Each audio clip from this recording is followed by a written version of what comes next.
Hello दोस्तों, स्वागत है आपका अपने YouTube channel Sunday study point पे। आज का हमारा टॉपिक है वेनारिक रीजनिंग से संबंधित महत्वपूर्ण प्रश्न है। वीडियो को अंत तक देखिएगा। वीडियो पसंद आए वीडियो को लाइक कीजिए और चैनल पर नए आए हैं चैनल को सब्सक्राइब कर लीजिएगा, साथ में बेल आइकन को प्रेस कर लीजिएगा।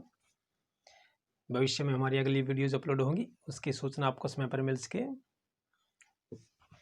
प्रतियोगिता की दृष्टि से बहुत ही महत्वपूर्ण प्रश्न है। वीडियो को अंत तक देखिएगा, चाहे आप किसी भी प्रकार की परीक्षा दे रहे हो। चलिए, आज का हमारा पहला क्वेश्चन है, मनुष्य, पक्षी व सजीव के बीच के संबंध को कौन सी आकृति प्रदर्शित करती है? तो सही आंसर क्या होगा? सभी आंसर देंगे। मनुष्य, पक्षी व सजीव के बीच के संबंध को कौन सी आकृति प्रदर्शित करती है? तो सही आंसर दें। ये मनुष्य और पक्षी देखिए दोनों ही सजीव हैं, ठीक है।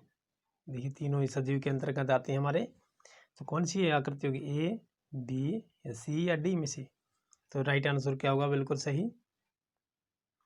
देखिए मनुष्य और पक्षी को देखिए दर्शाती है, किंतु सजीव देखिए सजीव को अलग से करती है, ये भी नहीं होगा हमारा। अब देखिए ये इसमें भी अलग अलग कर दिया गया, नहीं होगा हमारा है। अब देखिएगा ऑप्शन नंबर सी में देखिएगा, देखिए पक्षी हमारे हैं और मनुष्य भी है, लेकिन सजीव देखिए ऊपर के बनाए, यानी कि इसको अंतर्गत कर दिया गया है, ये भी हमारा नहीं होगा। अब ये देखिए ऑप्शन नंबर डी देखिएगा, सही आंसर होगा हमारा। देखिए बड़ा वह ना जो गोला, देखिए सजीव के आ गया, क्योंकि मनुष्य और पक्षी दोनों ही सजीव होते हैं, ठीक है। और देखिए इसके अंतर्गत दोनों को गोले ही कर दिया गया, एक पक्षी का और एक मनुष्य का।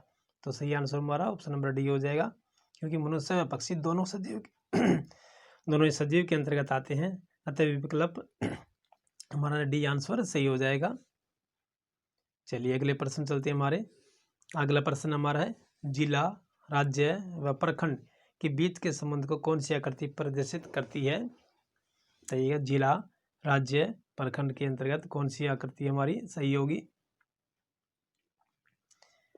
देखिए जिला व राज्य, ठीक है। जिला व देखिए राज्य के अंतर्गत आता है, और राज्य जो हमारा प्रखंड के अंतर्गत आता है, ये हमारा देश के अंतर्गत। तो अब बताइएगा कौन सी आकृति हमारी सही होगी? पहले वाली सही होगी? देखिए बिल्कुल भी नहीं होगी, क्योंकि थोड़ी थोड़ी दिखाई देगी इसमें, ठीक है।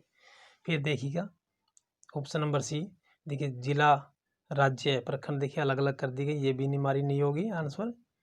अब देखिए प्रखंड के अंतर्गत ये देखिए जिला और राज्य दिखाया गया है, किंतु यह भी नहीं होगी हमारी, क्योंकि जिला राज्य के अंतर्गत आता है, इसलिए हमारा ये भी नहीं होगी। तो राइट आंसर हमारा ऑप्शन नंबर बी हो जाएगा। देखिए सबसे पहले हमारा जिला आ जाएगा, ठीक है, उसके पश्चात हमारा राज्य आएगा, और उसके पश्चात हमारा प्रखंड यानी कि देश आ जाएगा। तो आकृति हमारी ऑप्शन नंबर सी बी बिल्कुल सही हो जाएगा। चलिए अगले प्रश्न चलते हैं हमारे। देखिए संबंध से संबंधित महत्वपूर्ण प्रश्न है ये, वेन आरेख के हैं। देखिए राज्य, देश व शहर के बीच का संबंध कौन सी आकृति प्रदर्शित करती है? देखिए राज्य है, फिर देश है, फिर शहर है, तो बीच कौन सी आकृति प्रदर्शित करती है हमारी? तो राइट आंसर क्या होगा? यानी गौर से देखिएगा, ऑप्शन नंबर बी को देखिए, ठीक है। देखिए राज्य, ठीक है, देश, ठीक है, और शहर देखिए अलग अलग कर दिए हैं, क्योंकि शहर जो हमारा राज्य के अंतर्गत आता है और राज्य हमारा देश के अंतर्गत आता है। तो इस प्रकार कौन सा आकृति होगी?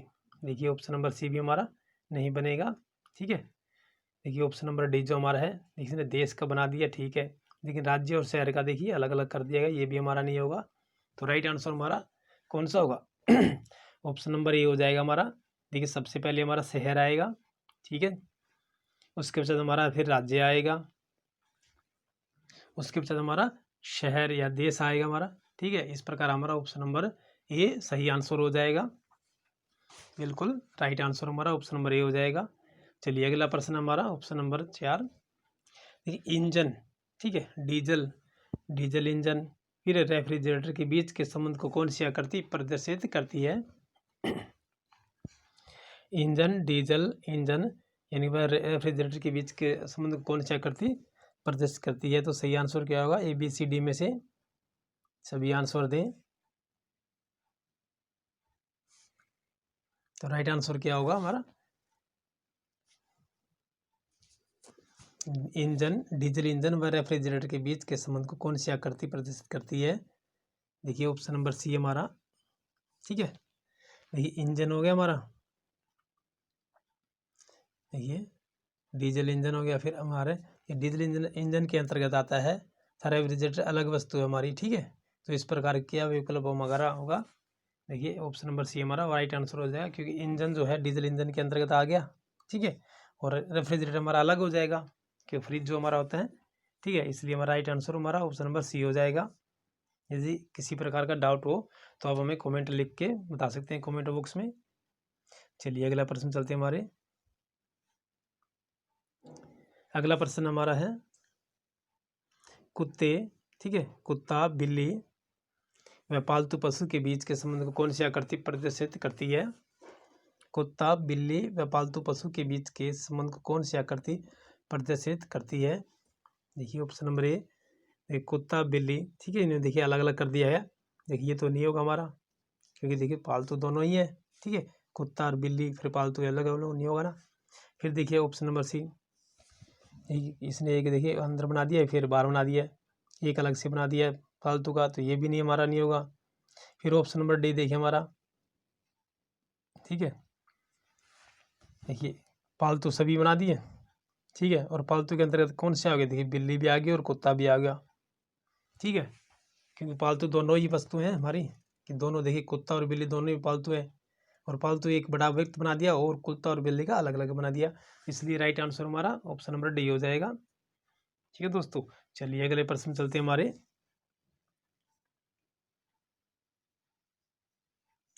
अगला प्रश्न हमारा मेज कुर्सी व फर्नीचर के बीच के संबंध को कौन सी आकृति प्रदर्शित करती है। ये ऑप्शन नंबर ए में देखिए मेज कुर्सी और फर्नीचर देखिए अलग अलग कर दिया है, ये तो नहीं होगा हमारा। फिर देखिए हमारा option number B, option number B में देखिए मेज फिर कुर्सी फर्नीचर, देखिए ये भी नहीं होगा हमारा, क्योंकि ये इसके अंतर्गत नहीं आती है, जैसे मेज या कुर्सी, ठीक है, एक दूसरे के अंतर्गत नहीं आती है। फिर देखिए ऑप्शन नंबर सी हमारा, ये मेज फिर कुर्सी या फिर फर्नीचर अलग से कर दिया, ये भी नहीं होगा हमारा। अब इसमें देखिएगा तो बड़ा वीर तुम्हारा जो है देखिए फर्नीचर का कर दिया गया है, ठीक है, उसके अंदर ही मेज और कुर्सी दिखाई गई है। तो राइट आंसर क्या होगा हमारा, ये ऑप्शन नंबर डी हो जाएगा हमारा सही आंसर। क्योंकि जो देखिए मेज जो कुर्सी है वो फर्नीचर के अंतर्गत आती हैं दोनों ही, ठीक है। इस प्रकार हमारा आंसर ऑप्शन नंबर डी हो जाएगा, बिल्कुल सही आंसर होगा हमारा राइट आंसर। तो चलिए अगले प्रश्न चलते हैं हमारे।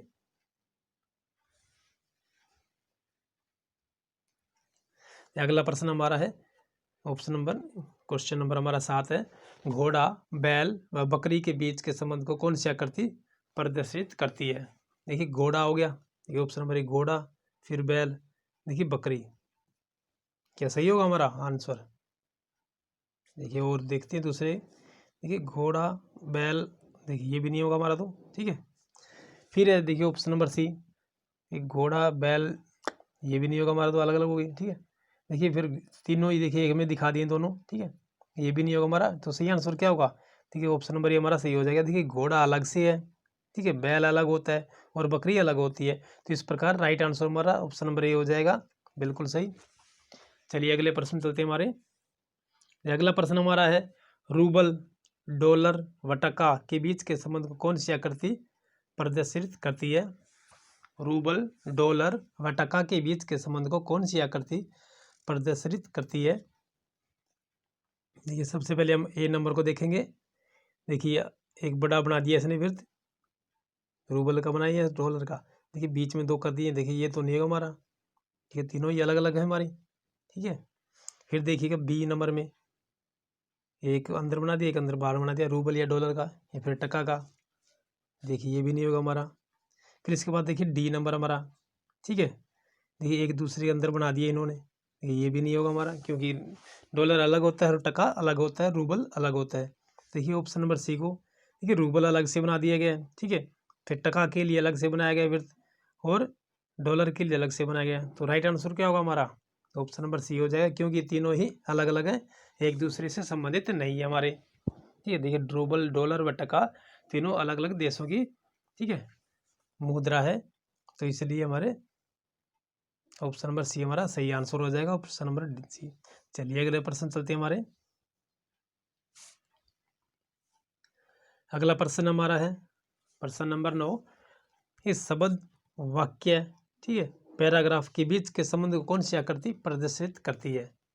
शब्द वाक्य व पैराग्राफ के बीच के संबंध को कौन सी आकृति प्रदर्शित करती है? देखिए शब्द जो हमारा, ठीक है, वाक्य के अंतर्गत आता है, ठीक है। देखिए पहले वाला को, देखिए शब्द जो हमारा वाक्य के अंतर्गत आता है, देखिए पैराग्राफ अलग से कर दिया गया है, देखिए ये भी नहीं होगा हमारा, क्योंकि तीनों एक जैसे ही हैं, है ना। देखिए शब्द जो है वाक्य के अंतर्गत आता है और वाक्य जो है हमारा पैराग्राफ के अंतर्गत आता है, ठीक है। फिर ऑप्शन नंबर बी देखिएगा, देखिए अलग अलग बना दिए शब्द वाक्य, ये भी नहीं होगा हमारा, ठीक है। ऑप्शन नंबर डी देखिए पैराग्राफ का बड़ा बना दिया गया है, ठीक है, शब्द और वाक्य अंतर्गत कर दिए, ये भी नहीं होगा हमारा, ठीक है। अब ऑप्शन नंबर सी देखिएगा, ठीक है, सबसे पहले शब्द आएगा हमारा और शब्द से हमारा वाक्य बनता है और वाक्य से हमारा पैराग्राफ बनता है, तो इसलिए सही आंसर क्या होगा? ऑप्शन नंबर सी हमारा राइट आंसर हो जाएगा। ये सबसे पहले हमारा शब्द आएगा, शब्द के पश्चात हमारा वाक्य बनता है शब्द से और वाक्य से हमारा पैराग्राफ बनता है, तो इसलिए राइट आंसर हमारा ऑप्शन नंबर सी हो जाएगा। चलिए अगले प्रश्न चलते हैं हमारे। अगला प्रश्न हमारा, क्रिकेट, हॉकी व खेल के बीच के संबंध को कौन सी आकृति प्रदर्शित करती है? क्रिकेट, हॉकी व खेल के बीच के संबंध को कौन सी आकृति प्रदर्शित करती है? तो सही आंसर क्या होगा? देखिए सबसे पहले हमारे डी को देखते हैं, देखिए क्रिकेट हो गया, फिर हॉकी, देखिए तो इसके अंतर्गत नहीं आता है, ये हमारा गलत हो जाएगा। फिर देखिएगा क्रिकेट हॉकी, ये भी हमारा नहीं होगा, क्योंकि जो क्रिकेट जो हमारा हॉकी के अंतर्गत नहीं आता है। फिर देखिए ऑप्शन नंबर बी हमारा, देखिए क्रिकेट का अलग से बना दिया, बिल्कुल सही है। फिर हॉकी का भी देखिए अलग से बना दिया, बिल्कुल सही है। देखिए खेल हमारा कोई सा नहीं होता, ठीक है, अलग से नहीं होता, क्योंकि खेल के अंतर्गत ही आते हैं हमारे ये, ठीक है। तो इसलिए क्या हुआ आंसर हमारा ऑप्शन नंबर ए हो जाएगा। देखिए खेल जो है ना दोनों ही देखिए खेल हमारे हैं, ठीक है, और क्रिकेट और हॉकी देखिए इसके अंतर्गत बना दिया गया है, तो इसलिए राइट आंसर क्या हो हमारा ऑप्शन नंबर ए हो जाएगा, क्योंकि देखिए दोनों क्रिकेट व हॉकी ये खेल के अंतर्गत आते हैं, तो इसलिए सही आंसर हमारा आकृति जो है ऑप्शन नंबर ए में सही रहेगी, क्योंकि बड़े वाला देखिए वृत्त खेल का हो जाएगा हमारा और क्रिकेट और हॉकी इसके अंतर्गत आ जाएंगे हमारे। तो चलिए आगे अगले प्रश्न चलते हैं हमारे। प्रश्न नंबर 11 हमारा, फुटबॉल, पोलो व कबड्डी के बीच के संबंध को कौन सी आकृति प्रदर्शित करती है हमारी? फुटबॉल हो गई, ठीक है, अब देखिए बड़े वृत्त देखिए बना दिए इसने एक, ठीक है, फुटबॉल मान ही लीजिए, पोलो मान लीजिए, और कबड्डी देखिए देखिए बिल्कुल नहीं होगा हमारे तो आंसर, क्योंकि फुटबॉल हमारी अलग है और पोलो अलग से खेला जाता है और कबड्डी हमारी अलग से खेली जाती है। देखिए ऑप्शन नंबर सी होगा हमारा, देखिए दोनों एक दूसरे के अंतर्गत किए, नहीं होगा। देखिए डी नंबर में हमारा, देखिए क्रिकेट, देखिए फुटबॉल, पोलो, कबड्डी, देखिए ये भी नहीं होगा हमारा, देखिए ऑप्शन नंबर बी हमारा बिल्कुल सही बैठता है, ठीक है। देखिए फुटबॉल हमारा अलग से खेला जाता है, ठीक है, देखिए पोलो अलग से खेला जाता है घोड़े पे बैठकर, देखिए कबड्डी अलग से खेली जाती है हमारी, इसलिए सही आंसर क्या होगा ऑप्शन नंबर बी हमारा सही हो जाएगा, क्योंकि फुटबॉल, पोलो व कबड्डी तीनों ही अलग खेल हैं, ठीक है, इसलिए हमारा ऑप्शन नंबर बी हमारा सही हो जाएगा राइट आंसर। चलिए अगला प्रश्न देखते हैं हमारे। प्रश्न नंबर 12 है हमारा, मकान, दरवाजा व खिड़की के बीच के संबंध को कौन सी आकृति प्रदर्शित करती है? मकान, दरवाजा व खिड़की के बीच के संबंध को कौन सी आकृति प्रदर्शित करती है? कि ऑप्शन नंबर ए, देखिए मकान का बड़ा बना दिया गया, ठीक है, फिर देखिए खिड़की हो गई, फिर देखिए दरवाजा हो गया, दरवाजे में खिड़की तो नहीं होती है ना, देखिए ये हमारा गलत हो जाएगा, ठीक है, ऑप्शन नंबर ए तो हमारा। फिर देखिए ऑप्शन नंबर बी को हमारा, देखिए खिड़की के अंतर्गत दरवाजा किया गया है, देखिए मकान अलग कर दिया गया, बिल्कुल भी नहीं होगा। फिर देखिए ऑप्शन नंबर डी, देखिए अलग अलग किए गए, मकान का अलग है, दरवाजा अलग, खिड़की का अलग, देखिए ये भी नहीं होगा हमारा, क्योंकि तीनों एक जैसे में एक में ही है। देखिए ऑप्शन नंबर सी को देखिएगा हमारा, देखिए मकान हो गया, देखिए बड़ा वृत्त हमारा मकान का हो गया, अब मकान के अंदर देखिए खिड़की भी होंगी और दरवाजा भी होगा, तो इसलिए राइट आंसर क्या हमारा ऑप्शन नंबर सी हो जाएगा, क्योंकि मकान में दरवाजा व खिड़की दोनों ही होते हैं ना, तो इसलिए हमारा ऑप्शन नंबर सी जो है हमारा बिल्कुल सही हो जाएगा। मकान के लिए बड़ा वृत्त और दरवाजे के लिए और खिड़की के लिए इसके अंतर्गत आ जाते हैं, क्योंकि मकान में ही होते हैं ना खिड़की और दरवाजे, तो इसलिए ऑप्शन नंबर सी हमारा बिल्कुल सही बैठ जाएगा राइट आंसर। चलिए प्रश्न नंबर 13 है, देखिए वर्ग, ब्लैक बोर्ड व विद्यार्थी के बीच के संबंध को कौन सी आकृति प्रदर्शित करती है? देखिए विकल्प में से कौन सी सही होगी? देखिए ऑप्शन नंबर ए में हमारा वर्ग हो गया, बिल्कुल भी नहीं होगा, देखिए ब्लैक बोर्ड और विद्यार्थी, ये तो नहीं आएगा हमारा, ठीक है। फिर देखिए ऑप्शन नंबर सी हमारा, देखिए वर्ग अलग बना दिया, ब्लैक बोर्ड और विद्यार्थी, देखिए ये भी नहीं होगा हमारा, ठीक है। फिर देखिए ऑप्शन नंबर डी में, देखिए वर्ग के लिए बड़ा बना दिया, ब्लैक बोर्ड और विद्यार्थी, देखिए एक दूसरे नहीं हो, ये भी नहीं होगा हमारा। अब ऑप्शन नंबर बी देखिएगा, देखिए वर्ग में देखिए हमारा ब्लैक बोर्ड आता है, ठीक है, और विद्यार्थी दोनों ही होते हैं, ठीक है। ब्लैक बोर्ड और विद्यार्थी के बीच के संबंध को कौन सी आकृति संबंध करेगी? देखिए वर्ग जो है ना, देखिए वर्ग के अंतर्गत हमारा कौन सा होता है? ब्लैक बोर्ड आता है, और विद्यार्थी भी इसके अंतर्गत आते हैं, ठीक है, वर्ग के अंतर्गत ही। तो इसलिए राइट आंसर हमारा क्या होगा? ऑप्शन नंबर बी हो जाएगा हमारा सही आंसर। ये वर्ग में ब्लैक बोर्ड व विद्यार्थी दोनों ही आते हैं हमारे, तो अतः विकल्प हमारा बी सही आंसर हो जाएगा। चलिए अगले प्रश्न चलते हैं हमारे। ये प्रश्न नंबर 14 है हमारा, दुकानदार, अपराधी व ऑफिसर के बीच के संबंध को कौन सी आकृति प्रदर्शित करती है? दुकानदार, ठीक है, अपराधी व ऑफिसर के बीच के संबंध को कौन सी आकृति प्रदर्शित करती है हमारी? देखिए ऑप्शन नंबर ए देखिएगा, देखिए अपराधी व देखिए ऑफिसर, दुकानदार अलग से कर दिया, देखिए ये भी नहीं होगा हमारा, ठीक है, क्योंकि दोनों तीनों अलग अलग ही है हमारे, ठीक है। फिर देखिए ऑफिसर के अंतर्गत कर दिया, देखिए दुकानदार भी होगा और अपराधी भी होगा, देखिए ये भी नहीं होगा हमारा।